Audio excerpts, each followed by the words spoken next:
Bihar BJP के बड़े नेताओं के साथ आज गृह मंत्री की ये जो हाई लेवल मीटिंग हुई है उसमें गाली विवाद पर भी विस्तार से चर्चा की गई है। कल बीजेपी के महिला मोर्चा बिहार के अलग अलग हिस्सों में इस मुद्दे को लेकर प्रदर्शन करने वाले हैं। प्रधानमंत्री नरेंद्र मोदी को कांग्रेस के कार्यकर्ता की ओर से मंच से खुलेआम मां की गाली दी गई, जिसको बीजेपी ने बड़ा मुद्दा बना लिया है। बीते कल हमने देखा प्रधानमंत्री नरेंद्र मोदी ने इस मुद्दे को लेकर कैसे कांग्रेस आरजेडी को घेरा और इसको सीधे महिला अस्मिता से जोड़ दिया है।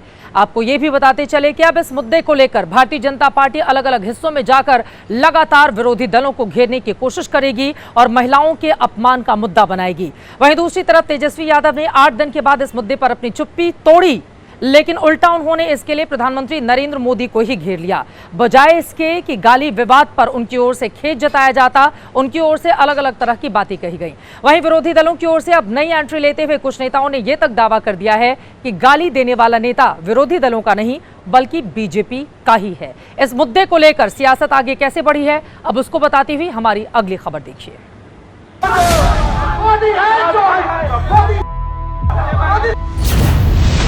तारीख 27 अगस्त, दिन बुधवार, जगह दरभंगा। आज ही के दिन पिछले हफ्ते प्रधानमंत्री नरेंद्र मोदी को कांग्रेस के मंच से गालियां दी गई। मां को दी गई गाली ने देश के प्रधानमंत्री को कल भावुक कर दिया। महिलाओं के कार्यक्रम में मोदी ने अपनी पीड़ा जाहिर की।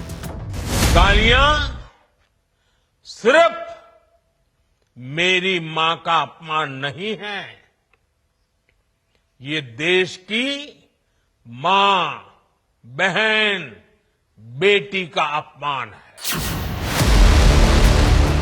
गाली पर कांग्रेस का कोई शीर्ष नेता अब तक नहीं बोला है, लेकिन 7 दिन तक चुप्पी साधने के बाद आज तेजस्वी यादव ने प्रतिक्रिया दी, लेकिन सफाई, माफी या खेद जताने की बजाय उल्टा प्रधानमंत्री के आंसुओं पर निशाना साध दिया।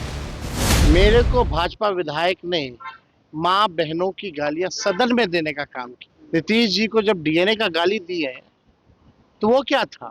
जो व्यक्ति हमारी प्रवक्ता सारिका पासवान को नंगे घुमाने की बात कर रहा था सड़क पर, उसको भाजपा पार्टी ज्वाइन कराती है, सम्मानित करती है। तब प्रधानमंत्री जी कहाँ थे? यहाँ आए हैं भारत तो उनको रोना आया, विदेश में ठहाके लगा रहे। आरजेडी की सहयोगी माले के नेता तो एक कदम आगे निकल गए। सोशल मीडिया के हवाले से सांसद सुदामा प्रसाद ने दावा कर दिया कि गाली देने वाला तो बीजेपी का ही कार्यकर्ता है। इंडिया गठबंधन के मंच से जो है वोटर अधिकार यात्रा में किसने गाली दिया, किसने दिया? हम लोग तो सोशल मीडिया पर देख रहे हैं कि जो शख्स पकड़ा गया है वो भारतीय जनता पार्टी का कार्यकर्ता है। सोशल मीडिया पर जिस नेक मोहम्मद रिजवी नाम शख्स को गाली देने का आरोपी बताया जा रहा था वो मध्य प्रदेश का रहने वाला है।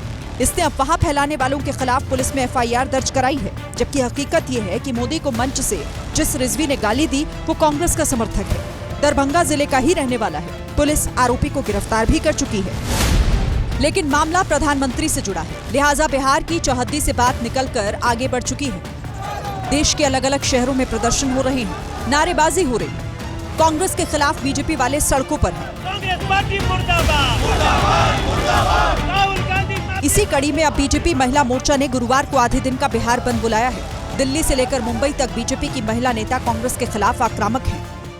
कल बिहार बंद है और प्रधानमंत्री की माता का जिस तरह से अपमान हुआ है, वो अपमान, वो निरादर हम नहीं सहेंगे, नहीं सहेंगे। प्रधानमंत्री की जो आंखें नम हुई थी ना, उन आंसुओं का बदला जरूर लेंगे। देश की हर माता का अपमान, यही है कांग्रेस और इंडी की पहचान। राहुल गांधी और तेजस्वी यादव को ये हजम नहीं हो रहा है कि एक गरीब माँ का बेटा आज देश का प्रधानमंत्री है।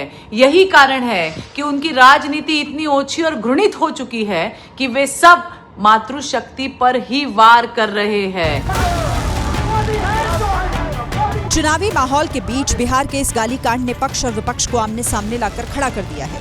बीजेपी के आरोपों का जवाब विपक्षी खेमे की तरफ से भी आ रहा है। गड़े मुर्दे उखाड़े जा रहे हैं। आपकी माँ देश की माँ, आपकी माँ आपकी माँ हमारी माँ, और हम लोगों की माँ कौन है? प्रधानमंत्री जी, एक गुजारिश कर रहा हूँ, एक बुजुर्गों की मसल है कि जैसा बोगे वैसा काटोगे। सम्राट चौधरी नाम है, तो वो आदमी इतना भद्दी भद्दी बातें बोला था मुझे, तो आज तक उन्होंने माफी मांगा। प्रधानमंत्री आकर के बिहार में गाली दिए थे, याद है कि नहीं? है ना याद? या पूछ लीजिएगा नीतीश कुमार जी से, उसके लिए कौन माफी देगा? लोकतंत्र में आलोचना का स्थान है, लेकिन उसकी भाषा शालीन होनी चाहिए। प्रधानमंत्री हो या आम नागरिक, हर किसी की मां का सम्मान करना हमारी संस्कृति और संस्कारों की पहचान है। लेकिन जिस तरह से जुबानी जंग चल रही है, उसे देखकर यही लगता है कि विवाद अभी थमने वाला तो बिल्कुल नहीं है।